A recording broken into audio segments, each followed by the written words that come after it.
प्यारे दोस्तों, आज हम आपको एक अक्लमंद इंसान, गरीब शागिर्द और भैंस का वाकया सुनाने वाले हैं।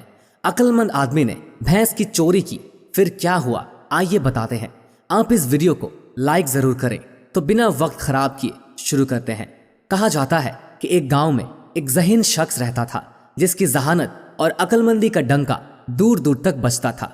तमाम लोगों का कहना था उससे ज्यादा ज़हीन इंसान इस पूरे गांव में कोई नहीं है। एक दिन एक गरीब आदमी को उस ज़हीन शख्स के बारे में पता चला तो उसने इरादा किया कि क्यों ना वो उस अक्लमंद शख्स के पास जाकर उसके इल्म और जहानत से फायदा हासिल करे। उस अक्लमंद की शागिर्दी करने के लिए वो आदमी उस शख्स की तरफ निकल पड़ा। कुछ घंटों की मशाफत के बाद आखिरकार वो गरीब आदमी उस दानिश्वर के पास पहुंच गया। दानिश्वर से मुलाकात पर उस आदमी ने उसे अपने बारे में बताया और उसे बताया कि वो उसकी शागिर्दी में जिंदगी के कुछ अहम असबाब सीखने की नीयत से आया है जिससे उसकी जिंदगी में कुछ बेहतरी आ सके। मगर उस अक्लमंद इंसान ने उस आदमी को अपनी शागिर्दी में लेने से साफ इनकार कर दिया और कहा कि वो किसी भी इंसान को अपना शागिर्द बनाना पसंद नहीं करता। लेकिन गरीब आदमी ने उस अक्लमंद से इस बात की वजह पूछी कि वो क्यों उसे अपनी शागिर्दी में नहीं लेना चाहता। उस अक्लमंद इंसान ने उससे ये कहा कि उसकी शागिर्दी में रहना इतना आसान नहीं है। कोई शख्स उसके बताए हुए तरीकों पर अमल नहीं कर सकता। उस अक्लमंद ने यह भी कहा कि उसकी जहानत और तौर तरीकों को समझना किसी आम इंसान की बस की बात नहीं। गरीब आदमी ने उस अक्लमंद से कहा कि वो इस बात का पुख्ता इरादा कर चुका है कि वो किसी भी कीमत पर उसकी शागिर्दी हासिल करेगा। दानिश्वर के लाख मना करने के बाद भी वो आदमी अपने इरादे पर कायम रहा। चुनाचे उस आदमी के बहुत इसरार करने पर वो अक्लमंद उस गरीब को एक शर्त पर अपने शागिर्द में शामिल करने पर तैयार हो गया। उस अक्लमंद शख्स ने उस गरीब आदमी को शर्त बताते हुए कहा कि मेरे किए गए किसी भी काम पर वो किसी किस्म का कोई सवाल या वजाहत नहीं मांगेगा। गरीब आदमी को यह मुआहदा बेहतर महसूस हुआ और वो उस दानिश्वर शख्स की शागिर्दी में आ गया। इसके बाद उस दानिश्वर ने गरीब आदमी से एक सफर पर चलने के लिए कहा। चुनाचे वो दोनों सफर पर निकल पड़े और रास्ते में ही दिन ढलने लगा और रात की तारीकी के आसार नजर आने लगे और सफर भी अभी बहुत ज्यादा लंबा था। उस दानिश्वर शख्स ने अपने शागिर्द से कहा, रात होने को है और रात में सफर करना मुनासिब नहीं। तो उन्होंने करीब ही मौजूद एक बस्ती में पनाह लेने का इरादा किया। पनाह लेने के लिए उन्होंने बस्ती में मौजूद एक घर के दरवाजे पर दस्तक दी तो उस घर से एक शख्स बाहर आया।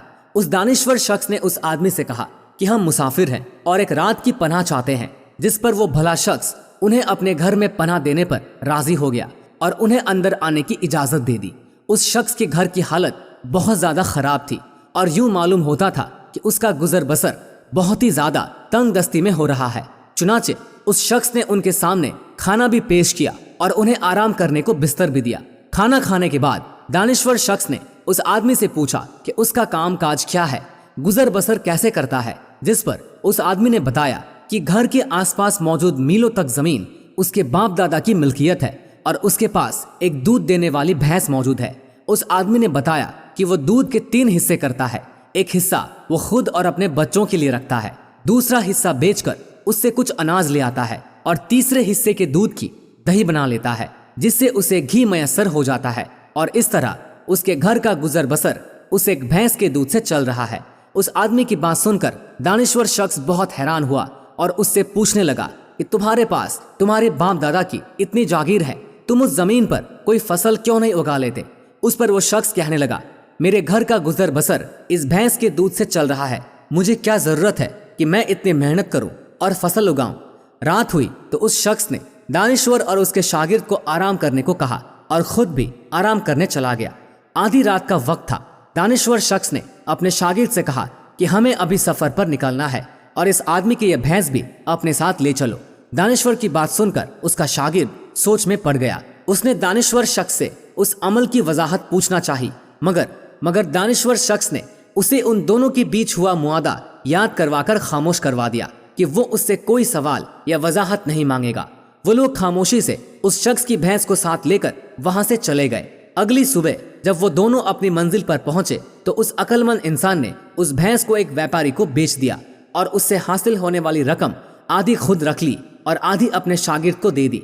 शागिर्द जो अभी तक रात के गुजरे उस वाकये को लेकर परेशान था, उसे ये बात नागवार गुजरी कि जिस शख्स ने انہیں رات کو اپنے گھر پناہ دی اور کھانا بھی دیا، اس عقل مند نے اسی کے گھر چوری کی اور وہ بھینس جو اس کی اور اس کے بچوں کی کفالت کا اکیلا ذریعہ تھی اسے بھی بیچ دیا۔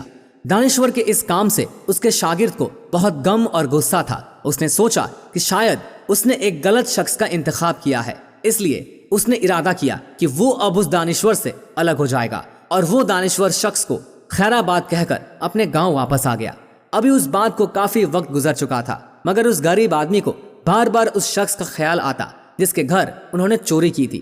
اس غریب شخص کا ضمیر اسے اس بات پر بار بار ملامت کرتا رہا، اور آخر کار اس نے فیصلہ کیا کہ وہ اس کے پاس واپس جائے گا اور بیچی ہوئی بھینس کی آدھی قیمت اسے واپس ادا کرے گا جو اس کے حصے میں آئی تھی۔ اس غریب آدمی نے ارادہ کیا اور اس شخص کے گھر کی طرف نکل پڑا۔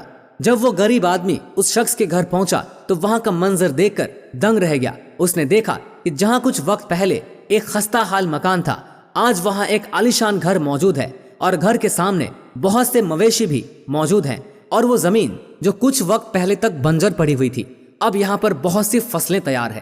غریب آدمی اس تمام منظر کی تبدیلی پر بہت زیادہ حیران تھا، اور اس کی حقیقت جاننے کے لیے وہ اسی گھر کے دروازے پر پہنچا اور دستک دی۔ اس کی حیرانگی میں اس وقت اور اضافہ ہو گیا جب اس نے اسی شخص کو اچھا لباس پہنے ہوئے دیکھا جس شخص نے انہیں پناہ دی تھی۔ غریب آدمی نے اسے بتایا کہ یہ وہی ہے جس نے اس رات اس کے گھر پر پناہ لی تھی۔ اس پر وہ شخص کہنے لگا کہ اے دوست، اس رات آپ اور آپ کا ساتھی کہاں چلے گئے تھے؟ صبح جب میں نے دیکھا تو آپ اپنے بستر پر موجود نہیں تھے، اور اسی رات میرے ساتھ ایک واقعہ پیش آیا۔ میری بھینس جس کا میں دودھ نکالا کرتا تھا وہ بھینس کوئی چرا کر لے گیا۔ اس شخص کا اتنا کہنا تھا کہ غریب آدمی اس سے معافی مانگنے لگا اور اس رات پیش آنے والا تمام ماجرا اسے بیان کر دیا، اور حصے میں ملنے والی رقم بھی اس شخص کو پیش کر دی۔ چنانچہ اس شخص نے یہ رقم لینے سے انکار کر دیا اور کہا کہ اب میرے پاس اللہ کا دیا ہوا بہت کچھ ہے۔ غریب آدمی نے تجسس میں اس سے ایک سوال پوچھا کہ تمہارے حالات میں اتنی بڑی تبدیلی کیسے ممکن ہوئی؟